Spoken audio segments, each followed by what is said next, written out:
नमस्कार। रिशु श्री का टेंडर घोटाला अब मीडिया की परिधि से बाहर है। Justice Yashwant Verma, farmer Delhi high court जज, जिनके दिल्ली स्थित सरकारी आवास में अध जले नोटों की बोरियां मिली थी और जिनके विरुद्ध संविधान में प्रावधान के अनुरूप संसद में महाभियोग यानी इम्पीचमेंट की कार्रवाई शुरू हो गई थी, वह मामला भी मीडिया की परिधि से बाहर। जो मामले मीडिया में आए हैं अखबार में, तो वह मैं पटना हाई कोर्ट के एक जजमेंट को दिखा रहा हूं, जिसमें पटना हाई कोर्ट में रेप के मामले में जो जजमेंट दिया है उस अखबार की कटिंग को भी आप देख लीजिए। जस्टिस यशवंत वर्मा पर इम्पीचमेंट चलाने का अब कोई मतलब नहीं है। इसके संबंध में द हिंदू में एक आर्टिकल छपा है जिसको ऑथर किया है देश के जाने माने बहुत सीनियर एडवोकेट सुप्रीम कोर्ट के संजय हेगड़े साहब। इस टाइटल को भी आप देख लीजिए। India's parliament must not stage its cadaver synod. इसका मतलब बता देता है। कैडवर सिनोड का मतलब होता है कि एकदम देहाती भाषा में समझ लीजिए कि लाश को उखाड़ करके उसका छीछा लेदर करना। इस तीनों विषय पर हम बात करते हैं और आपसे इस विषय पर इस विवेचना के माध्यम से यह समझने का प्रयास करते हैं कि हायर जुडिशरी में आम तौर पर जो धारणा है आम आवाम में, वह क्यों ऐसी बनती जा रही है। क्या सुप्रीम कोर्ट में जो एक लखनऊ के यंग वकील हैं शायद प्रबल प्रताप, उन्होंने जो गाली गलौज किया, ऑफ कोर्स मैं शुरू में ही डिस्क्लेमर दे दूं कि मैं इस घटना को इंडोर्स नहीं करता हूं, इसकी भर्त्सना करता हूं, लेकिन ऐसी बातें क्यों हो रही है तो आइए एक एक करके बात करते हैं। मेरे हाथ में ये हाई कोर्ट का ऑर्डर है, पटना हाई कोर्ट का, और ये ऑर्डर 24/6/2026 का है। इस ऑर्डर के बारे में बहुत चर्चा हुई, आपको याद होगा ये ऑर्डर। इस ऑर्डर में ये जो पिटीशन लगाया गया है, ये पिटीशन बेसिकली रिशु श्री एवं अन्य पर जो स्पेशल विजिलेंस यूनिट ने मुकदमा दर्ज किया था, केस नंबर 5/2025 30/4/2025 को, उस मुकदमा को खारिज करने यानी क्वैश करने से संबंध में ये पिटीशन लगाया गया था। इस पिटीशन में यह जो एक फिर आईए लगाया गया, तो उस आईए में अन्य बातों के अलावा कोर्ट ने कहा कि साहब इसका मीडिया ट्रायल नहीं होना चाहिए। मैं इस पोर्शन को भी, मैंने पहले भी इस पर एक वीडियो बनाया है और फिर आपको दिखा देता हूँ। ये पॉइंट नंबर 20 में कोर्ट ने जो आदेश पारित किया है उसमें ABCDEF ये इतने प्रोविज़ो हैं, माने सब पॉइंट्स हैं, और 21 नंबर। लबोलवाब ये था, रिशु श्री को किंगपिन आदि शब्दों से संबोधित नहीं करना है, आपको मीडिया ट्रायल नहीं चलाना है, और कोर्ट में जो विभिन्न काउंटर एफिडेविट्स के माध्यम से ईडी ने जिन जिन IAS अधिकारियों के नाम लिए हैं, जो व्हाट्सएप चैट वगैरह को काउंटर एफिडेविट में फाइल किया है ईडी और विभिन्न एजेंसीज ने, उसको आधार बनाकर आप मीडिया में ट्रायल नहीं कर सकते हैं। और यह फिर आदेश स्वाभाविक रूप से पटना हाई कोर्ट का था, तो सबको मानना था, और उसके बाद इसमें मीडिया ट्रायल एज सच वो ख़त्म हो गया। लेकिन मीडिया ट्रायल के साथ साथ इस बात की चर्चा ही ख़त्म हो गई। आपको स्मरण होगा कि स्पेशल विजिलेंस यूनिट ने जो FIR दर्ज किया, उस FIR रादर चार्जशीट सबमिट किया, तो उस चार्जशीट में संजीव हंस के अलावा किसी IAS की चर्चा नहीं थी, यानी उन सबों को क्लीन चिट दे दिया स्पेशल विजिलेंस यूनिट ने। अब इस पर मुझको लगता है कि विपक्ष के एकमात्र नेता जिन्होंने प्रखरता से और बहुत ही स्पष्टता से प्रेस के माध्यम से अपनी बातें रखी, वह राष्ट्रीय जनता दल के सांसद श्री सुधाकर सिंह थे। उन्होंने, अगर मुझे ठीक से याद हो, तो इस पर 2 प्रेस कॉन्फ्रेंसेस किए, जिसमें उन IAS अधिकारियों के नाम भी लिए जिनका नाम स्पेशल विजिलेंस यूनिट ने स्पेशल कोर्ट में जमा किए गए चार्जशीट में नाम छोड़ दिया था। इस कोर्ट के ऑर्डर को पढ़िएगा तो ये बेसिकली क्वाशिंग के लिए था, यानी ये जो एफआईआर ऋषुश्री एवं अन्य पर हुआ है उसको निरस्त करने के लिए था। और इस पिटीशन को 10 जुलाई को फिर से रखा गया था या रखा जाना था, जो इसमें डेट पड़ा है, put up this case on 10 July 2026 for further hearing. यह कोर्ट का डायरेक्शन था। अब 10 जुलाई को यह केस सुनवाई में आया या नहीं आया ये मुझे नहीं मालूम, आदेश हुआ भी या नहीं हुआ ये मुझे नहीं मालूम, क्योंकि इस आदेश में कोर्ट का यह आदेश था कि जो मीडिया है इंक्लूडिंग सोशल मीडिया वो फैक्चुअल रिपोर्टिंग करे, यानी कोर्ट में कब तारीख पड़ा, कोर्ट का कोई आदेश आया तो, और पुलिस यानी स्पेशल विजिलेंस यूनिट इस संबंध में कोई प्रेस कॉन्फ्रेंस वगैरह करती है तो। इसमें विशेष तौर पर जो आदेश है उसको जब आप पढ़ेंगे तो पाएंगे कि इसमें कोर्ट ने कहा था कि जो काउंटर एफिडेविट्स वगैरह या अन्य तरीके से जो कोर्ट में मामले दायर किए गए हैं उसको आधार बनाकर जिसका एविडेंशियरी वैल्यू, जिसका एविडेंस का वैल्यू अभी स्थापित किया जाना है कोर्ट के शब्दों में ही, उसको आधार बनाकर आप बात नहीं कर सकते। तो मैं भी उस पर बात नहीं कर रहा हूँ। लेकिन अब इस मुकदमे का हश्र क्या होगा यह मुझे नहीं मालूम है। अब आप सोच लीजिए कि जिन अधिकारियों, जिन आईएएस अधिकारियों के नाम आए, जिसके यहाँ रेड भी हुआ, मैं बता रहा हूँ, मैं किसी को दोषी करार नहीं दे रहा हूँ, लेकिन जो फैक्चुअल वही बता रहा हूँ। रेड तो हुआ अभिलाषा शर्मा के यहाँ, योगेश सागर के यहाँ, और फिर जो चर्चा चली उसमें प्रेस कॉन्फ्रेंस में जो आरोप लगाए सुधाकर सिंह ने उसमें स्पष्ट रूप से आनंद किशोर और संतोष मल का नाम लिया, उन्हें नहीं नाम लिया। और उसके बाद चार्जशीट जो सबमिट हुआ स्पेशल विजिलेंस यूनिट का, उसमें मैंने बताया कि आईएएस अधिकारी जितने सारे थे उसमें संजीव हंस को छोड़कर बाकी किसी का नाम नहीं आया है। तो अब यह पूरा न्यूज़ मीडिया से गायब हो चुका है। क्यों गायब हुआ मुझको नहीं मालूम, और किसी दिन क्या फैसला होगा यह भी मुझको नहीं मालूम। चार्जशीट में क्या होगा, कब उसका, हालांकि स्पेशल कोर्ट ने जो बेल के पिटीशन डाले थे ऋषुश्री ने, उसका बेल का पिटीशन खारिज हो गया, ये अखबारों में निकला था। तो यह एक फैक्चुअल चीज़ था जिसको मैंने बता दिया। अब किसी दिन ये क्वैश हो जाएगा या नहीं हो जाएगा, अगर क्वैश हो भी जाए तो फिर अखबारों में क्या आएगा नहीं आएगा, मीडिया में, ये तो वक्त बताएगा। लेकिन स्थिति यही है कि कोर्ट के इस आदेश के बाद यह पूरा मामला मीडिया से गायब हो गया, या शायद मीडिया से गायब करा दिया गया। अब इस पर कोई चर्चा नहीं होती है, न मीडिया में न विपक्षी दलों के द्वारा। अब आइए दूसरा मामला। मैं आपको बताना क्या चाह रहा हूँ कि न्यायालय के प्रति लोगों में जो विश्वास की भावना में कमी हो रही है, इसको आमजन ही महसूस नहीं करते हैं। मैं एक वीडियो आपको दिखाता हूं, और ये वीडियो में जो कन्वर्सेशन है वह एक प्रतिष्ठित चैनल पर प्रसारित हुआ था, जिसमें देश के चर्चित और बहुत बड़े एडवोकेट हैं कपिल सिब्बल, और एक दो व्यक्ति और हैं जो बड़ा नाम है दवे साहब वगैरह का लीगल फ्रैटर्निटी में। तो इस वीडियो को जरा आप सुन लीजिए। एक जमाने में जजेस कितने बोल्ड थे कि ड्यूरिंग इमरजेंसी जजेस gave bail on large number of cases across the board. Every high court was coming out and giving, protecting citizens. Every high court.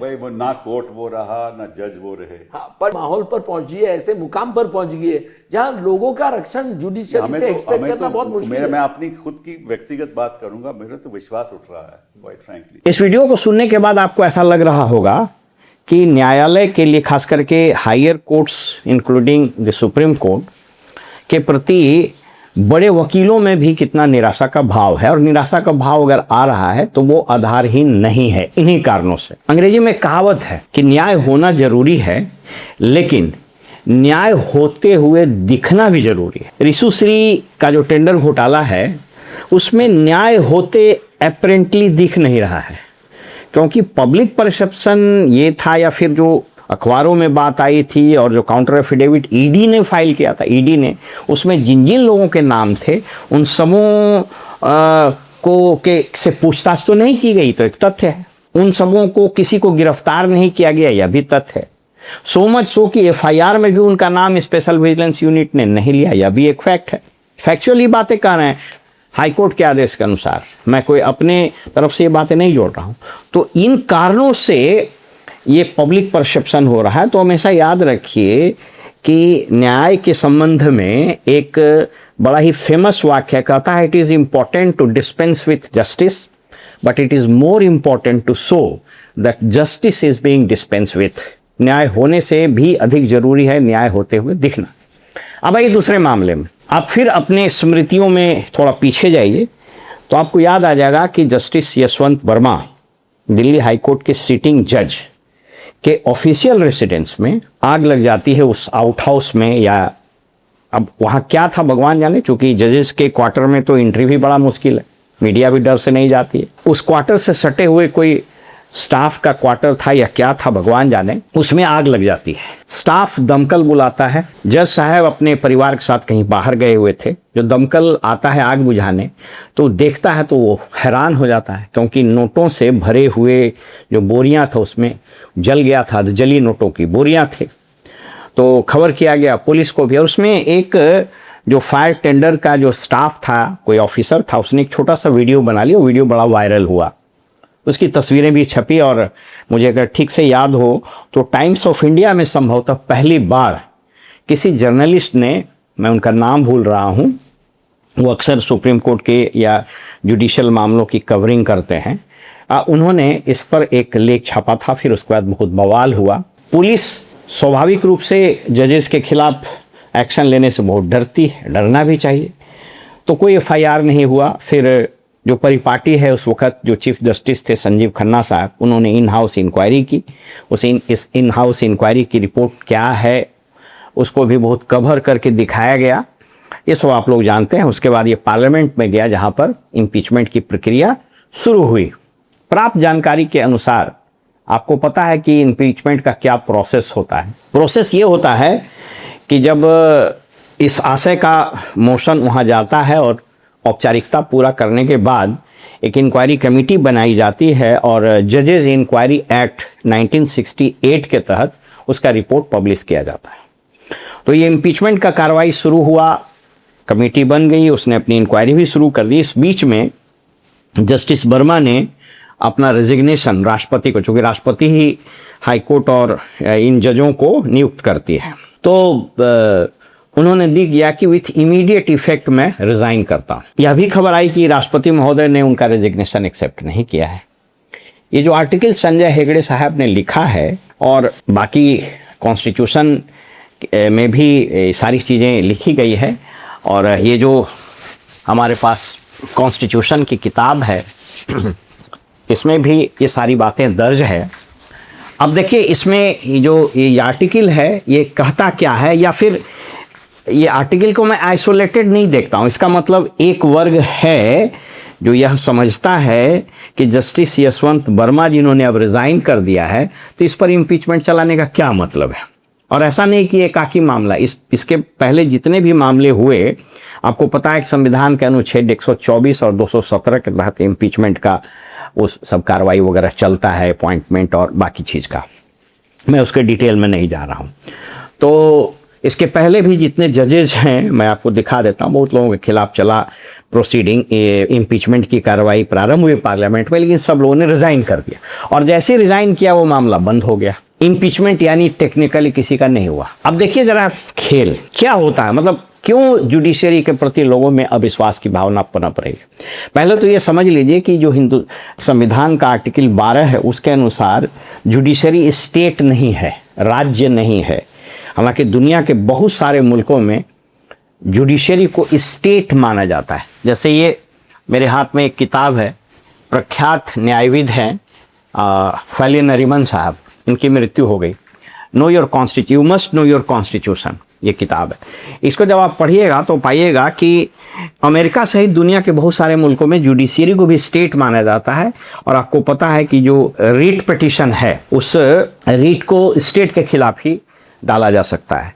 तो यहाँ पर चूंकि जुडिशरी स्टेट नहीं है इसलिए जुडिशरी के खिलाफ रीट आप नहीं डाल सकते हैं। बहरहाल वो एक अलग मुद्दा है। बताना ये चाह रहे हैं, इसमें लिखा हुआ क्या कि 1978 में एक मामला सुप्रीम कोर्ट में गया था, union of India versus Shri Gopal Chandra Mishra and others.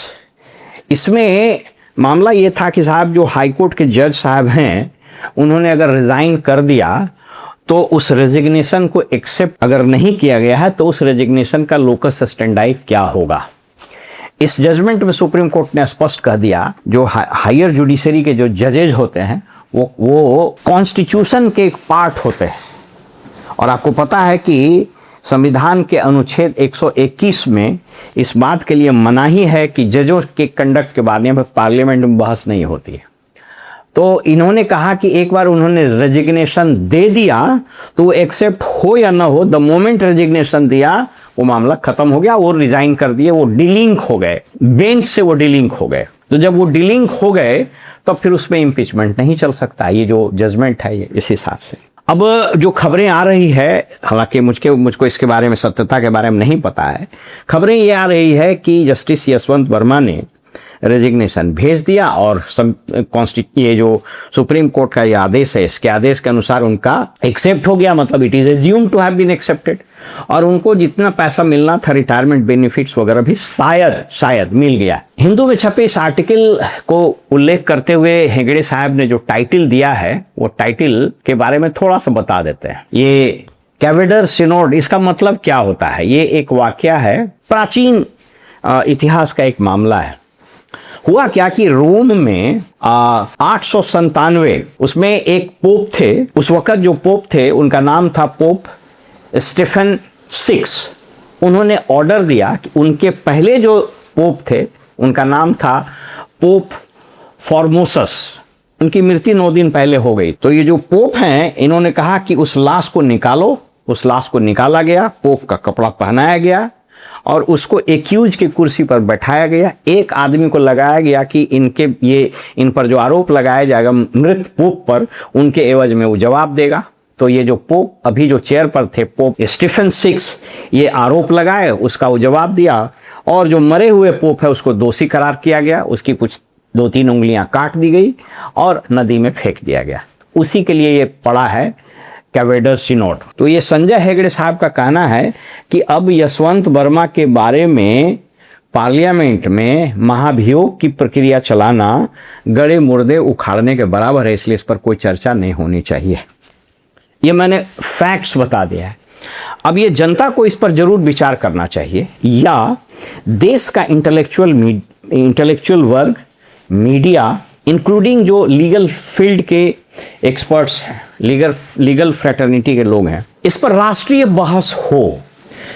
अब आप इसको मैं बता रहा हूं कि प्रशांत भूषण साहब के कई एक वीडियोस आप देखेंगे, वो बार बार कहते हैं कि साहब जो जजेज हैं वो खुद को पब्लिक सर्वेंट नहीं समझते हैं और उन्हीं के शब्दों में वो जनता को, मतलब जो शब्द प्रयोग किए हैं मैं वो प्रयोग नहीं कर सकता हूं, तो वो समझते हैं वैसा, जबकि उनके अनुसार जजेस को पब्लिक सर्वेंट मानना चाहिए। अब चूंकि पब्लिक सर्वेंट नहीं, इसलिए प्रिवेंशन ऑफ करप्शन एक्ट के तहत इन पर मुकदमा भी नहीं चल सकता है।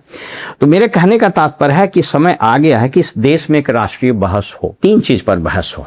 मैंने सभी मुद्दे बता दिए। पटना हाईकोर्ट में जो जजमेंट हुआ है रेप के संबंध में, उसमें जिन शब्दों का प्रयोग किया गया है उन शब्दों को पब्लिकली या कैमरे के सामने मैं पढ़ भी नहीं सकता हूं, मैं आपको सिर्फ स्क्रीन पर दिखा सकता हूं। आप पढ़ेंगे तो आपको शर्म से आपका चेहरा झुक जाएगा। मुझको नहीं मालूम है कि इस जजमेंट को जज साहब ने स्वयं ऑथर किया है या कोई पेशकार लिख दिया है, मुझको नहीं पता है। क्योंकि ऐसे भी आरोप लगते रहे हैं कि बहुत सारे जज साहब, और ये वकील लोग ये आरोप लगाते हैं कि बहुत सारे जज साहब इतना भी कॉम्पिटेंट नहीं है कि जजमेंट अपने से लिखे, वो पेशकार या समबडी एल्स जो है उसके लिए लिखता है। आरोप लगते रहे हैं। मैं उन्हीं के हवाले से बोल रहा हूँ, मेरा कोई उद्देश्य कोर्ट का अवमानना करना नहीं है। लेकिन इन 3 चीज़ों को जो मैंने बताया, एक ऋषुश्री का मामला, दूसरा यशवंत वर्मा का, और तीसरा हाईकोर्ट में जो याद, और ऐसे कई एक मामले रोज आते रहते हैं। एक राष्ट्रीय बहस हो, राष्ट्रीय सहमति बने और देश यानी पार्लियामेंट जो देश का प्रतिनिधित्व करता है, we the people of India, संविधान जो कहता है, संविधान में जो इस देश के लोग हैं, भारत के नागरिक हैं, वो सोवरेन है, समस्त पावर वहीं से आता है। तो let this national debate begin, start होना चाहिए राष्ट्रीय बहस, और उसमें 3-4 मुद्दे पर बात होनी चाहिए। पहला कि क्या इस कॉलेजियम सिस्टम को अब एग्जिस्टेंस में रहना चाहिए? क्या समय नहीं आ गया है कि देश यानी पार्लियामेंट, देश के तरफ से पार्लियामेंट, सरकार इस व्यवस्था को समाप्त करके जजों की नियुक्ति के लिए एक पारदर्शी और वैज्ञानिक तरीका इजाद करे? संविधान में आर्टिकल 312 में ऑलरेडी दिया हुआ है ऑल इंडिया जुडिशियल सर्विसेज की परिकल्पना का। तो क्या परीक्षा के आधार पर जजों की नियुक्ति नहीं हो? क्योंकि इस बात से आप इनकार नहीं कर सकते हैं कि हायर जुडिशरी आज की तारीख में 1-2 हजार परिवारों की संपत्ति बन के रह गया है। आम आदमी का बाल बच्चा, हमारे और आपके बच्चे, चाहे जितना भी इंटेलिजेंट हो, नए बच्चे जो लॉ यूनिवर्सिटी वगैरह से पढ़ के आ रहे हैं, they are proficient in all the languages and they are very well convergent in the nuts and bolts of the constitution and the law of the land. इतना शानदार उनकी समझ है, लेकिन वो जज नहीं बन सकते हैं यदि उनके माँ बाप या परिवार में कोई जजेस नहीं, इसकी संभावना नहीं है।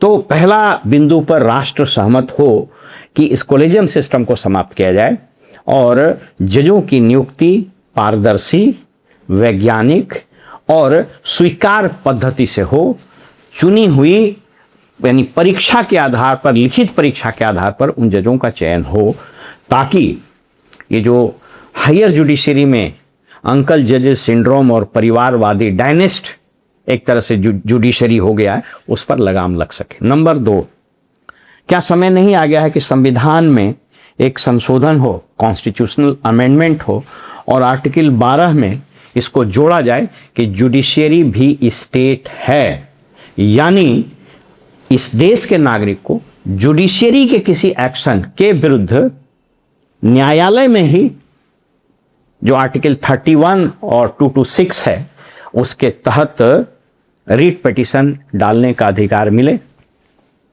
और तीसरा, क्या जजेस को पब्लिक सर्वेंट नहीं डिक्लेयर किया जाए? और अब जैसे मैंने देखा ना कि आप देख लीजिए कि पटना हाईकोर्ट वाले मामले में सुप्रीम कोर्ट ने लताड़ लगाई, रिप्रिमांड किया। आपको याद होगा जस्टिस यशवंत वर्मा के मामले में जस्टिस संजीव खन्ना ने कहा कि मेरे पास कोई अधिकार नहीं, उनको हम निलंबित नहीं कर सकते, बहुत ज़्यादा तो उनको जुडिशियल वर्क से अलग कर देते।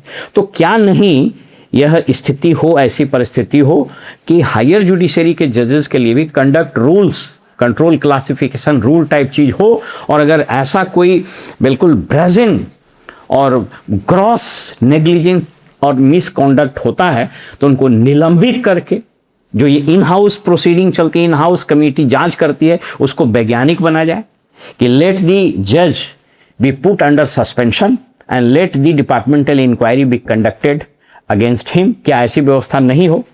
क्योंकि आप याद रखिए कि अगर पटना हाईकोर्ट में जो जज साहब ऑर्डर लिखे जिसके खिलाफ सुप्रीम कोर्ट ने ही बोला है, अगर ये कोई देश का कोई भी अथॉरिटी, चाहे वो कैबिनेट सेक्रेटरी ही क्यों ना हो, राज्य का मुख्य सचिव ही क्यों ना हो, पुलिस महानिदेशक ही क्यों ना हो, अगर कर दिया होता तो अभी तक हैंग हो जाता। पहला तो वो निलंबित हो जाता और दूसरा उस पर विभागीय कार्रवाई हो जाती। सुप्रीम कोर्ट के अनुसार आप फिर से अखबार की कटिंग देख लीजिए, कह रहा है कि लोग पढ़ते नहीं और रिसर्च नहीं करते। अगर पढ़ते नहीं, रिसर्च नहीं करते तो इसका मतलब उनके लीगल कॉम्पिटेंस पर प्रश्न है।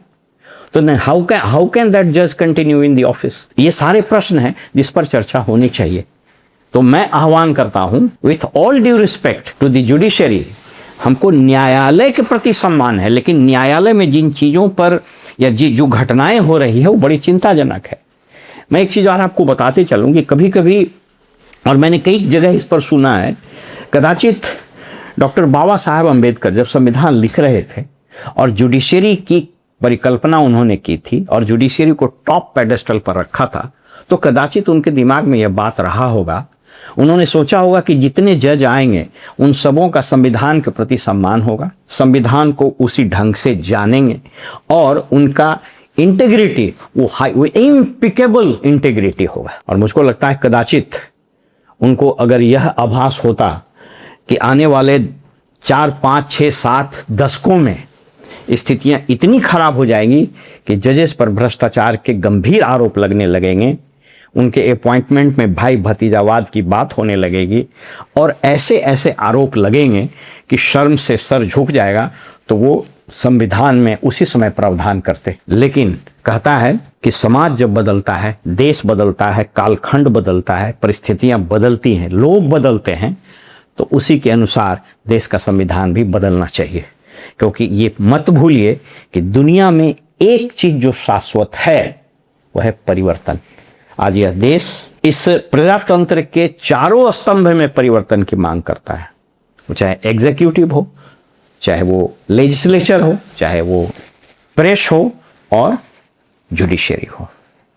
मैं आज इस पर सिर्फ बात कर रहा हूं, बाकी चीजों पर तो खुलकर बात होती है, मीडिया पर भी बात होती है, लेजिस्लेचर पर भी बात होती है। चारों की स्थिति खराब है, लेकिन आज राष्ट्र को लीगल प्रोफेशन से जुड़े हुए तमाम बड़े बड़े लोग जो चाहते हैं कि हमारा न्यायालय, हमारे न्यायपालिका का सम्मान बरकरार रहे और ये देश के आम नागरिक के अधिकारों की रक्षा करे, सरकार के मनमाने रवैये पर रोक लगाए, ये जो 6 करोड़ मुकदमे पेंडिंग हैं उनका डिस्पोजल हो और आम नागरिक देश के जजों को देखकर सम्मान से अपना सर झुका लें, न कि डर से सर झुकाएं। समय आ गया है, इस पर राष्ट्र को सोचना पड़ेगा। फिलहाल हमें इजाजत दीजिए और आप देखते रहिए वॉइस ऑफ रिपब्लिक। नमस्कार।